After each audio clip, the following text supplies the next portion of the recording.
and the Wyfold Challenge Cup. It is Vesta Rowing Club A in the Bark Station, Worcester Rowing Club in the Buck Station.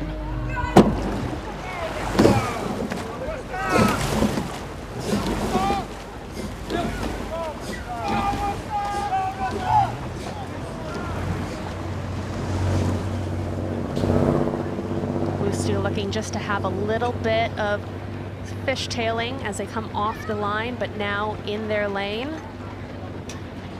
This is the first time for all of the Worcester crew at Henley Royal Regatta.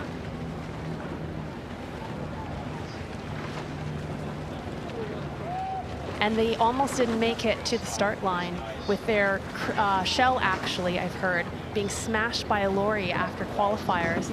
They had to go to BAM for a new boat, barely made it to the start line. So such an exciting opportunity to see them here and see them competing. And we can see right here the University of Birmingham on the side of that Worcester boat. Yeah, well done to those athletes. Wow, what a stressful run into the regatta they've had. That's Joshua Scholes, Robert Phillips, Samuel Fuller and Philip Whiteley from Worcester Rowing Club on screen here. But it is the crew from Vesta Rowing Club A who is leading, as we would expect. Such an incredible program there at Vesta. They've had so many entries here at Henley, and I'm always so impressed by not only the volume but the caliber of the crews and the entries that they have. Tom Smith in the bow there in front of us, James King in front of him, Alexander Duncombe and Oliver Quitman, coached by David Loveday. And Oliver Quitman in the stroke seat actually broke his collarbone earlier this year using Henley as his comeback training. Great that, again, that he is able to be here and to compete. I know broken collarbones are nothing to sneeze at. And we'll move to live shots of this race. Very comfortable there in the lead, Vesta Rowing Club A. And as we were saying in the race before, it's so incredible when you understand that these athletes, many of them are working full-time and training around it. In the Vesta crew, James King is a sustainability and climate change consultant. Alex in the three seats, a history teacher. Oliver in the stroke seats, an IT consultant. And over in the Worcester crew, Joshua in the bow seat, he's a senior town planner. Robert Phillips in 2 is a builder.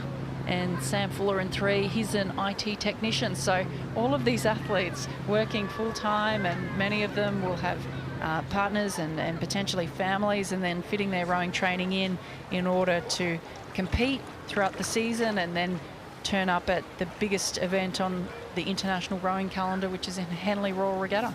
In a new boat. No, it's really impressive, and it speaks to the love and the dedication of the sport and why it's so special to all of us here.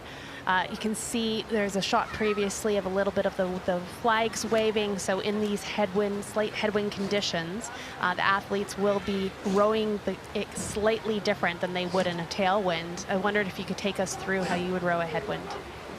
It's an interesting one. Mark and I were talking this morning about which conditions would you rather row in, and I said, definitely not a headwind on Henley course. It's already 2,112 metres long, so 112 metres longer than it needs to be. I don't need a headwind to make it longer, but it's, I guess, without going into too much depth, I would say that in a headwind condition, I'd be telling my crews to press a bit more through the foot stretcher, really sit back and have that back-ended rhythm so that they're really sitting back into the breeze, which is trying to push them in the opposite direction.